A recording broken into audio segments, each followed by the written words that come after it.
Welcome to this lecture. In this lecture, we are going to make some structural changes inside our application code. So basically, right now we are performing all things inside a single dot file inside this application. And this is not a good approach.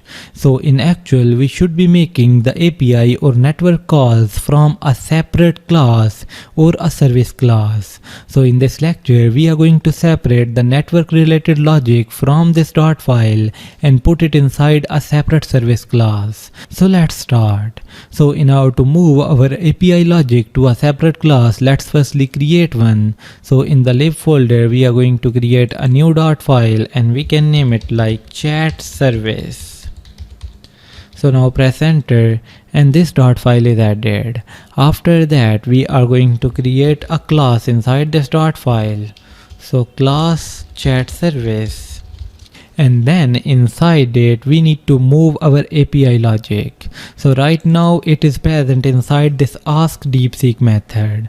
So what you can do is to simply copy this method and then paste it inside this chat service.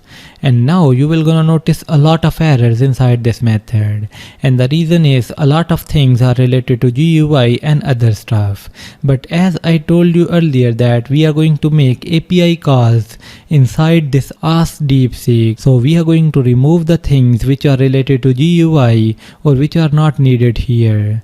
So the first thing which we are going to remove is this first part above this post method. Similarly, the second thing which we are going to remove is adding an element in this chat history or inside this messages list. So select it and remove it as well. After that, let's simply add the import and most of the errors are gone. Similarly, let's import this HTTP library as well. And now you can notice we only got 2 errors here. So at this point inside this ask DeepSeek, we are making a post API call, and then here in the body we need to pass chat history. So we don't have chat history here inside this method. Similarly, once the API call is successful and we are getting the result, we don't have any variable to save it. So now let's solve these problems. So the first thing which we need to do is to get the chat history as a parameter inside this method. So here you can declare a parameter of type list, and that list will be of type map, and that map will be of type string object, and we can name it as chat history. Similarly, add a closing tag here and the error is gone. So it means that when from our chat screen we are going to call this ask ChatGPT method, we are going to pass chat history inside it. And then based upon this chat history, we are going to make the API call. Similarly, once the API will gonna return the response, we are simply going to return the actual results from this method. So here we can type return. And that's it. So it means that once the API call is successful, we are going to return the actual answer. But what if the API call is not successful? So in that case, the status code will not be 200. So what you can do is to simply return a message. So return. And that's it. So now when we are going to call this method, if the API call is successful, the answer will be returned. Otherwise, we are going to return this message, there is some error. So now after creating this chat service, we need to use it inside our chat screen. And to do that, what we need to do is to declare and initialize that chat service here. So what you can do is to write chat service and name it chat service.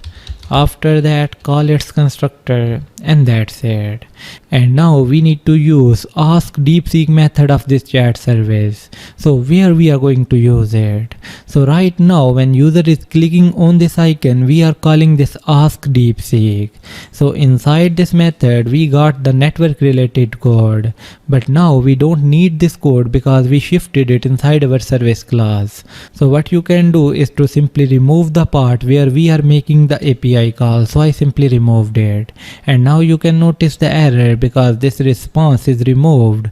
So to resolve this error, what you can do is to cut these lines from inside it and paste it above, and after that you can remove these lines as well. So now by doing that, we have removed the network related code from here. But now we need to use this chat service class and make the API call using it. So here once we are going to get the text from this text field and put it inside this chat history and messages list, we need to make the API call. And to do that, we can use this chat service here and call its ask DeepSeek method. And inside it, we are going to pass this chat history. And as you know, this method will gonna return the result in the form of string, so we can assign it to our results variable. And as this method is async, so we can add an await keyword here so that we will wait here till we will get that result. And now after doing that, we can remove this line because it is not needed, and that's it. So here at this point, if you are going to run your application, it will gonna work well. And the reason is when user will gonna click on the send button, we are going to get the text from text field and put it inside chat history. Similarly, we are going to put it inside dash chat as well.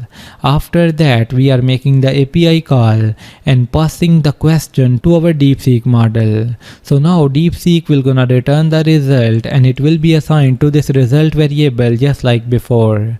After that, we are putting it inside chat history and also showing the result inside dash chat.